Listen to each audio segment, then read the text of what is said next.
क्या आपने कभी रोनाल्ड रीड की कहानी सुनी है? एक ऐसा आदमी जो पूरी जिंदगी सफाई का काम करता रहा।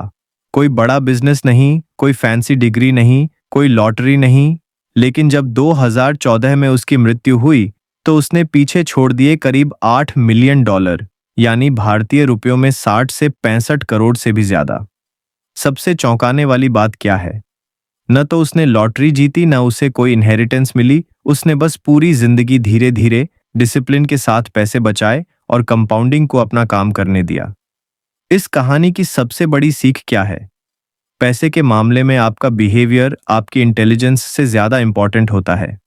आप हार्वर्ड से पढ़े हों या नहीं, आप वॉल स्ट्रीट में काम करते हो या नहीं, अगर आपका फाइनेंशियल बिहेवियर सही है तो आप भी वेल्थ क्रिएट कर सकते हैं। जैसा कि मॉर्गन हाउसल कहते हैं, फाइनेंशियल सक्सेस कोई हार्ड साइंस नहीं है, ये एक सॉफ्ट स्किल है। जहां आप क्या जानते हैं उससे ज्यादा इंपॉर्टेंट है आप पैसे के साथ बिहेव कैसे करते हैं। अगर आप अगले कुछ मिनट इस वीडियो को ध्यान से देखेंगे तो शायद आप भी इन्वेस्टिंग की इस सॉफ्ट स्किल में बेहतर हो जाए।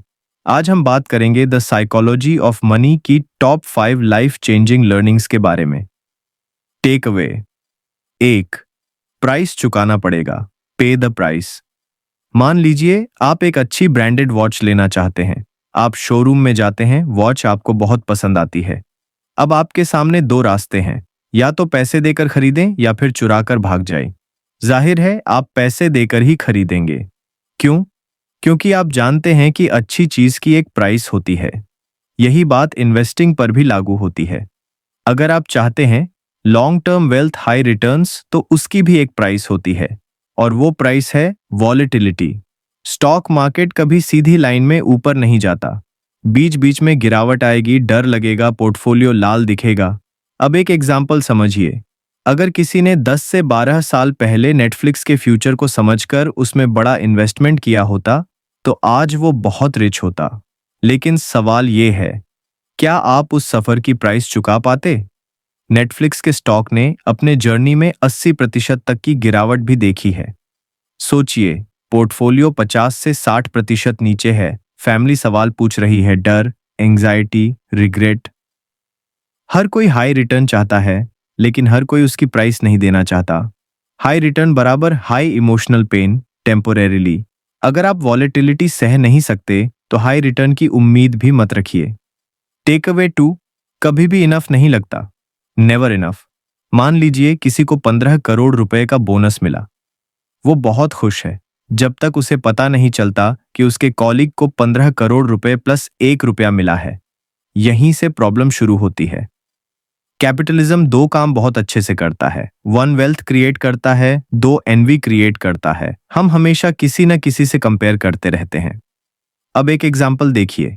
अमेरिका में टॉप 1% इनकम अर्नर्स लगभग 4 से 5 करोड़ रुपए सालाना कमाते हैं।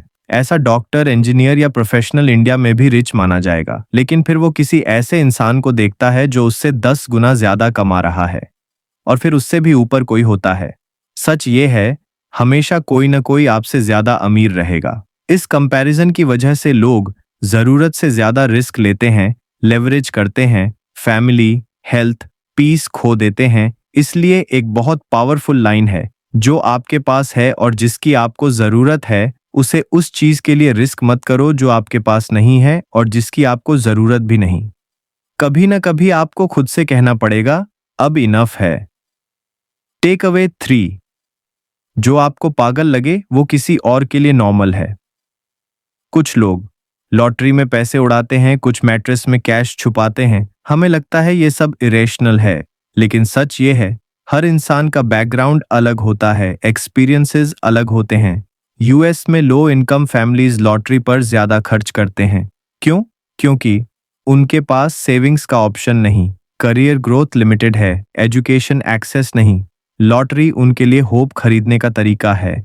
इन्वेस्टर बनने के लिए यह समझना बहुत जरूरी है कि हर किसी का गोल अलग है, हर किसी का रिस्क एपिटाइट अलग है। इसलिए ब्लाइंडली किसी बिलियनेयर का पोर्टफोलियो कॉपी मत कीजिए। जो आपके टेम्परमेंट के हिसाब से सही है वही चुनिए।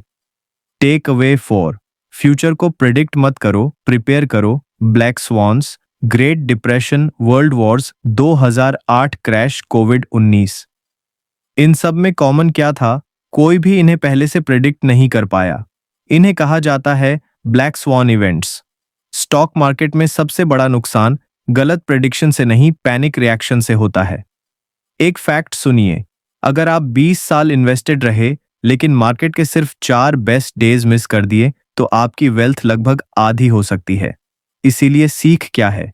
फ्यूचर प्रिडिक्ट करने की कोशिश मत करो, खुद को मेंटली और फाइनेंशियली स्ट्रांग बनाओ।